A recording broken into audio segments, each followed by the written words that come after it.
આજના સમારંભના કેન્દ્રબિંદુ મુરબી શ્રી પરમાનંદભાઈ,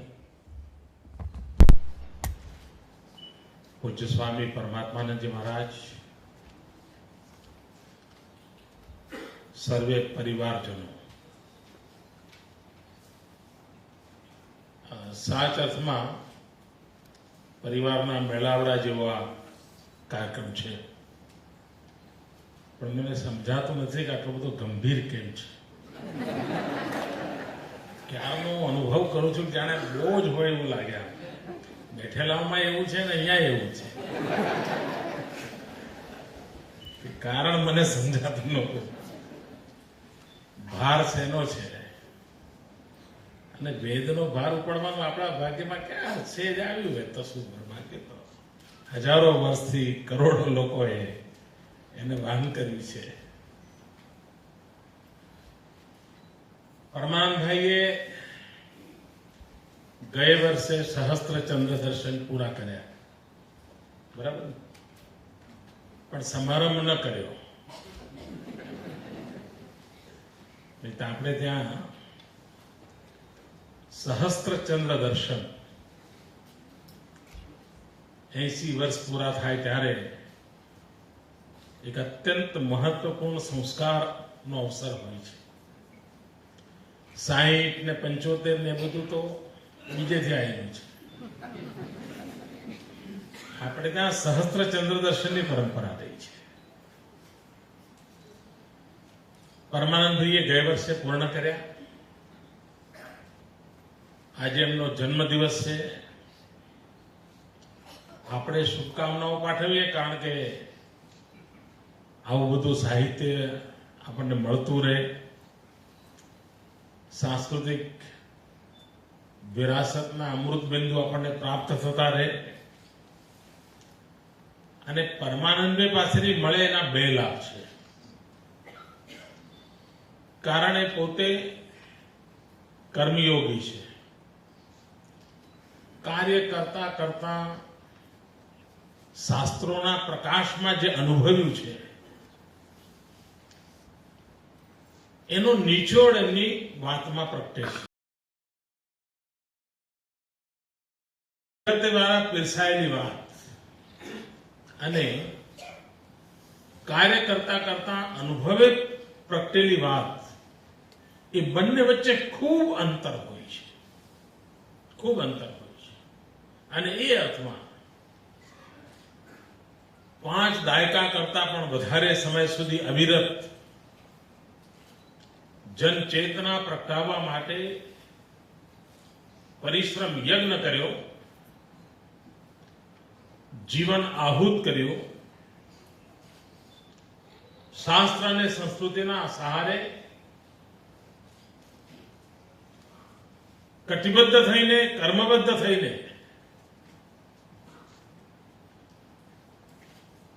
જ્યાં જવાય ત્યાં જઈને જે રીતે સેવા કરી શકાય એ રીતે કરવાનો પ્રયાસ કરે. આપણે ત્યાં ભક્તિના જે અનેક માર્ગો છે એમાં જ્ઞાન માર્ગ પણ ભક્તિનો એક મહત્વનો આધાર માનવામાં આવ્યો છે. અને એ અર્થમાં મંથન, મનોમંથન, જ્ઞાન ઉપાસના, જ્ઞાન પીરસવું, જ્ઞાન અર્ચન કરવું, આ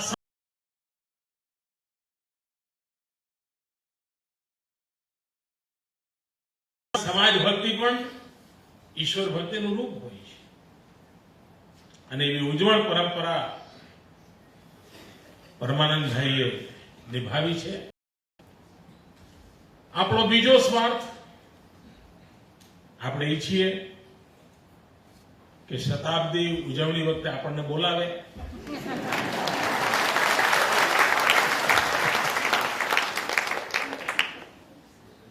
તો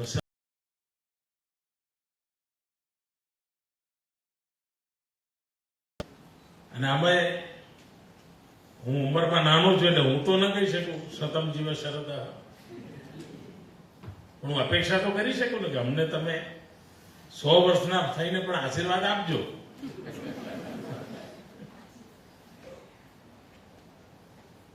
તો પરમાનંદભાઈને ખૂબ ખૂબ શુભકામનાઓ.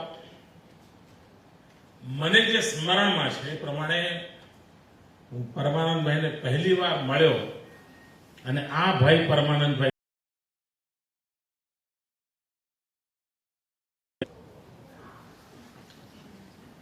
ચીનના યુદ્ધ પછીના એ દિવસો હતા અને પાંડુરંગ દાદા અમારા ગામમાં આવ્યા હતા અને એમના પરિવારમાં ઉતર્યા હતા. મને યાદ છે કે બરાબર કામ કરતી હશે. અને એ વખતે અમારા ગામમાં સ્વાધ્યાય પ્રવૃત્તિની શરૂઆત હતી અને એમના પરિવાર દ્વારા શરૂઆત થઈ હતી.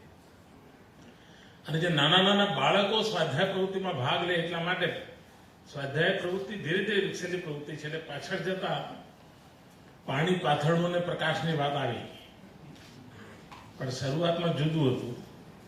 અને એવું હતું, મને યાદ છે કે નાના નાના ભૂલકા આવે તેમને સાકરિયા ચણાનો પ્રસાદ એક પ્લાસ્ટિકની કોથળીમાં આપવામાં આવતો હતો. પછી બધું બંધ થયું, પણ શરૂઆતમાં આપવામાં આવતો હતો. એટલે કમ્પલસરી હતું. તમને ગીતાના આટલા શ્લોક આવે એટલે તમને એક પડીકી મળે. અને અમે પરમાનંદબેન ત્યાં જતા હતા.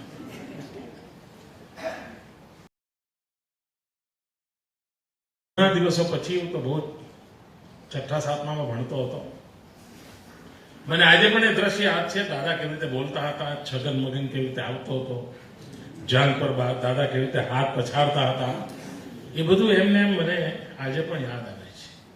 અને એ વખતે પરમાનંદભાઈ ગાંધી એવું મને પહેલી વાર ઓળખાણ થઈ હતી. અને ત્યારથી આજ સુધી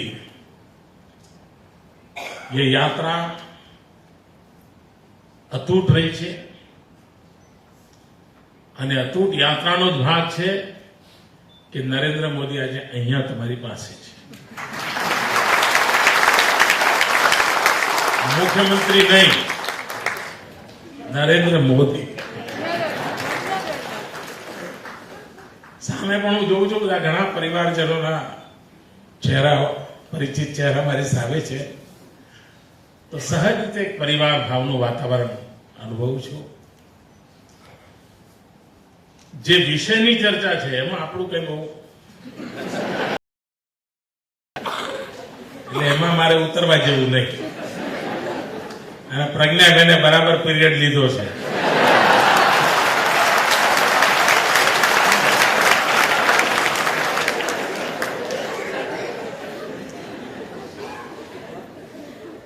આમ પ્રજ્ઞા અમારા પરિવારની દીકરી છે. એના બાપુજી અમારા ગુરુ. એ અમને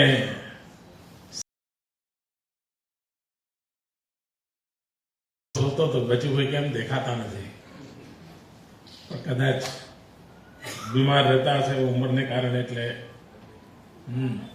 પણ નહીં તો આવતા હોય, આવો પ્રસંગ હોય તો આવે.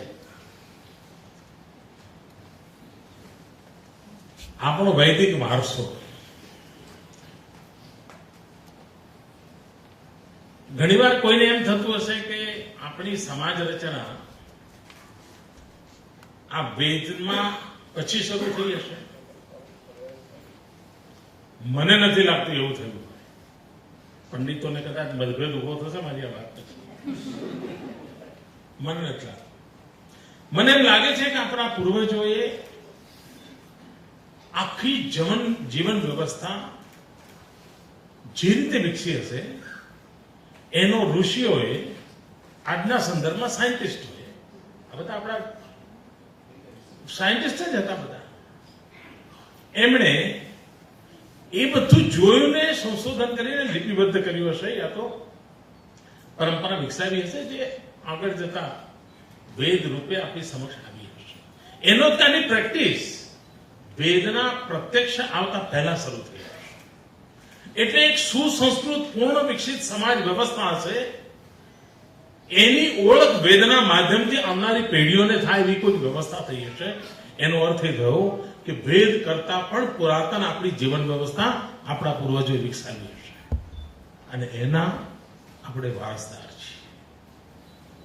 કેટલું મોટું ગર્વ છે. બીજી તમે જો ફ્લેક્સિબિલિટી, આખી બાબત જ્યારે કાગળનું અસ્તિત્વ નહોતું, જ્યારે પથ્થર પર પણ લખવાની પરંપરા નહોતી, ત્યારે વેદ પાઠના માધ્યમથી સંસ્કાર યાત્રા ચાલતી હતી. એક પેઢી બીજી પેઢીને વેદ પાઠ કરાવતી, એને આખા મુખપાઠ કરાવીને જતા. બીજી પેઢી ત્રીજી પેઢીને, ત્રીજી પેઢી ચોથી પેઢીને, હજારો પેઢીઓને કાગળનો જન્મ નહોતો થયો. એ સમયથી આખું જ્ઞાન કોઈ પણ પ્રકારના ડાયલ્યુઝન વગર, કોઈ પણ પ્રકારના ડાયવર્ઝન વગર એમને એમ આખું પીરસ્યું હોય. સાહેબ, કેટલી સમાજની જાગૃતિ હશે. આપણા પૂર્વજોએ આને સાચવવા માટે કેટલો મોટો પુરુષાર્થ કર્યો છે. એને નીચે સુધી આજે પણ લઈ આવ્યા. અને આજે પણ જ્યાં જ્યાં વેધશાળાઓ છે ત્યાં એ જ રીતે બાળકો એમના હાથના એક્શન દ્વારા એમને ખબર છે કે હું હાથ આમ કરું ત્યારે માત્ર મંત્ર કે શબ્દનું ઉચ્ચારણ કરું છું નહીં, એની સાથે હું અર્થ પણ સમજાવું છું, અર્થની અનુભૂતિ કરું છું. આખી પરંપરા વિકસાવી. અને આપણા પૂર્વજોની બીજી વિશેષતા એ હતી કે બધાને બધું જ્ઞાન ખબર ન પડે માની ચાલતા. બધાને બધું જ સમજવાની કે સ્વીકારવાની ક્ષમતા ના હોય, પરંતુ એનાથી કોઈ વંચિત ન રહેવો જોઈએ. અને તેથી વેદના પ્રકાશમાં શ્રુતિ, સ્મૃતિ, ઉપનિષદ આખી પરંપરા ઉભી થઈ. અને કથાકારના માધ્યમથી પણ વેદના પ્રકાશમાં ઘટનાનું મૂલ્યાંકન કરીને નાની નાની વાતમાં, ઇવન પંચતંત્રની વાર્તાઓ જુઓ તો મૂળ પ્રકાશ વેદમાં મળે. વેદની વાતને સામાન્ય માણસ સમજી શકે, નાના નાના ભૂલકા સમજી શકે, પંચતંત્રની વાર્તાના માધ્યમથી લાવવા માટેનો પ્રયાસ. બીજી વિશેષતા હતી કે આપણે ત્યાં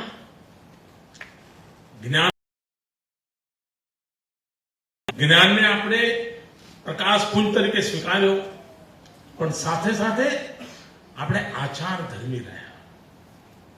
માત્ર વિચાર નહીં, વિચાર અને આચાર એ આપણા સમાજ જીવનની ઉત્તમમાં ઉત્તમ વ્યવસ્થા રહી. અને તેથી જો આચાર ન હોય તો તમે ગમે તેટલા ઉત્તમ વિચારો ધરાવતા હો તો પણ આ સમાજે ક્યારેય એનો સ્વીકાર નથી કર્યો. આ સમાજની વિશેષતા રહી છે, આચાર અને વિચાર. અને એના કારણે આપણી બધી વ્યવસ્થાઓની અંદર આચારનું મહાત્મ્ય રહ્યું. અને આપણા પૂર્વજોએ કેવી વ્યવસ્થાઓ વિકસિત કરી હતી, સેજ એને વૈજ્ઞાનિક ઢંગે આજે જોઈએ. ઉદાહરણ તરીકે કુંભનો મેળો. કોઈ વિચાર કર્યો છે કે આવી વ્યવસ્થા કેમ વિકસાવી હશે? 12 વર્ષમાં એક વાર બધા બેસે. સમગ્ર એ વખતે તો ભારતનો સાંસ્કૃતિક પ્રભાવ તો ખૂબ વ્યાપેલો હતો. આજે જે આપણે કહીએ છીએ બધું નહોતા. આપણે તો ગાંધાર ને આ બાજુ ઇન્ડોનેશિયા અને જાવાન, સુમત્રા બધે વિસ્તરેલા હતા. અને આ બધા જ ક્ષેત્રના લોકો કુંભના મેળામાં આવતા હતા. અને 45 દિવસનું આખું ટાઈમ ટેબલ રહેતું હતું. સમાજ જીવનના જુદા જુદા પ્રશ્નો અને સમસ્યાઓ અને બદલાતી જતી પરિસ્થિતિઓનું વેદના વિચારના પ્રકાશમાં મંથન અને મૂલ્યાંકન થતું હતું. અને એમાંથી એજન્ડા સેટ થતો હતો કે ભાઈ નેક્સ્ટ 12 years સમાજમાં બદલાવ લાવવાની જરૂર છે, રૂઢિઓ બદલવાની જરૂર છે, વ્યવસ્થાઓ બદલવાની જરૂર છે, સમાજોના સ્થળાંતર કરવા પડે. ક્યાંક લાગે છે કે ભાઈ હવે ત્યાં વરસાદ પડતો નથી, એક આખા દેશને શિફ્ટ કરવા જેવો છે, તો ક્યાં લઈ જાઓ, ત્યાં સુધીની ચર્ચાઓ કુંભના મેળામાં થતી. એટલું જ નહીં, દર 3 વર્ષે લઘુ કુંભ કરીને પાછું મોનિટરિંગ થાય. આજની મેનેજમેન્ટ વાળાને ખબર નહીં હોય. દર 3 વર્ષે લઘુ કુંભ કરીને, ભાઈ ગયા વખતે વિચાર કર્યો તો 12 વર્ષે આપણે આખો એજન્ડા સેટ પૂરો કરવાનું છે, તો 3 વર્ષ થયા, બોલો કેટલે પહોંચ્યા? 25% કામ થયું કે ના થયું? કે હજુ આપણે પછી 12 વર્ષ પછી મળીને પાછા એમને માગોળવાના છીએ? આપ વિચાર કરો સાહેબ, દુનિયાના અને આનાથી મોટી કઈ લોકશાહી? વિશ્વમાં ઠેર ઠેર પથરાયેલા સમાજ જે વેદના પ્રકાશની અંદર જીવન જીવવા માટે ટેવાયેલો હતો, એકત્ર આવતો અને એકત્ર આવીને પોતાની ક્ષતિઓ દૂર કરવાની કોશિશ કરતો હતો, બદલાતા યુગ પ્રમાણે એને સ્વીકારવાનો પ્રયાસ કરતો હતો. અને દુનિયામાં કેટલાક લોકોને આશ્ચર્ય થાય છે કે ભાઈ એવું તે શું છે કે તમારી હસ્તી મિટતી નહીં? ચર્ચા કરે કેમ બધા? ભાઈ ક્યાં કારણ હૈ? હસ્તી કેમ મળતી આપણી ખતમ નથી થતી? એનું મૂળ શું થાય? એનું મૂળ કારણ એ છે કે વેદના મૂળ પ્રકાશને એમને એમ રાખીને સમયાનુકૂળ પરિવર્તન કરવાની આપણામાં વિશેષતા રહી છે. આપણી વિશેષતા રહી છે. તમે અમુક જ પ્રકારની ટોપી પહેરો તો જ તમે આ ધાર્મિક કહેવાઓ, એવી માન્યતા આપણે ત્યાં નથી. આ તિલક ન કરો તો તમે આધ્યાત્મિક રહ્યા નથી, એવી માન્યતા નથી. તમે પેન્ટ જીન્સનું પહેરતા થઈ ગયા એટલે તમે નકામા થઈ ગયા, એ માન્યતા આપણી નથી. આ પરિવર્તનશીલ સમાજ, એની અંદર આંતરિક સામર્થ્ય હોય ત્યારે શક્ય બને. નહીં તો મોટા ભાગના લોકો, કોઈ માંદો માણસ હોય એના પગથિયા ઉતરવા હોય ને તો 5 વાર વિચાર કરે, ઉતરું કે ન ઉતરું, પડવું તો કઈ પકડવાનું છે કે નહીં, એમ કરું કોઈક આવે ટેકો આપો તો ઉતરું. કારણ અંદરથી માંદો છે. મજબૂત માણસ હોય તો રામ અહીંથી જ ઉતરે તો એને તકલીફ જ ના પડે. એમ જે માયકાંગલી વ્યવસ્થાઓ છે એને બહુ ડર હોય કે કંઈક કશું હવે ઘૂસી ના જાય, આપણું લૂંટાઈ ના જાય. જે સામર્થ્યવાન છે એને ચિંતા જ નથી હોતી. સામર્થ્યવાન હોય ને ચિંતા એટલે પૂરો ભરોસો છે કે હું સમગ્ર બ્રહ્માંડના કલ્યાણને માટે અવતરેલો વ્યક્તિ છું. હું એ પરંપરાનો વારસદાર છું. જેનામાં આ વિશ્વાસ હોય છે એ તો જગતનું નેતૃત્વ કરી શકતો છે. આખી દુનિયા જે સમસ્યાઓની અંદર સપડાયેલી છે, 2 મુખ્ય સમસ્યાઓની વિશ્વ આખું ચર્ચા કરે છે. એક ગ્લોબલ વોર્મિંગ, બીજું ગ્લોબલ ટેરરિઝમ. આ બંનેનું સમાધાન ક્યાં? મિત્રો, જેટલું મને શાસ્ત્રોની સમજણ મેં આપણા વડીલો પાસેથી મેળવી છે એનાથી હું દાવા સાથે કહી શકું કે આપણા શાસ્ત્રોમાં આ બંને સમસ્યાઓનું સમાધાન છે.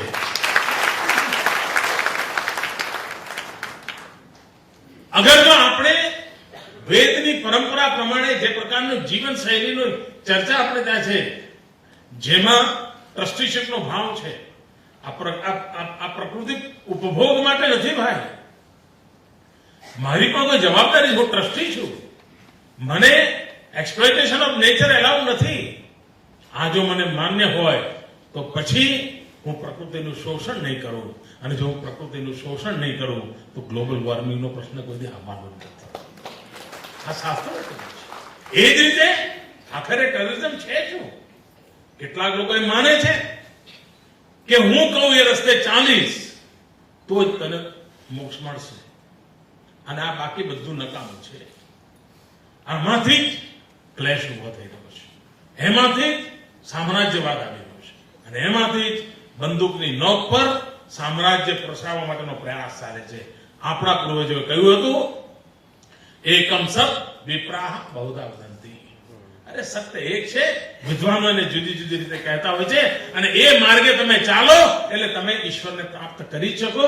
જરૂરી નથી કે મારા જ રસ્તે ચાલો.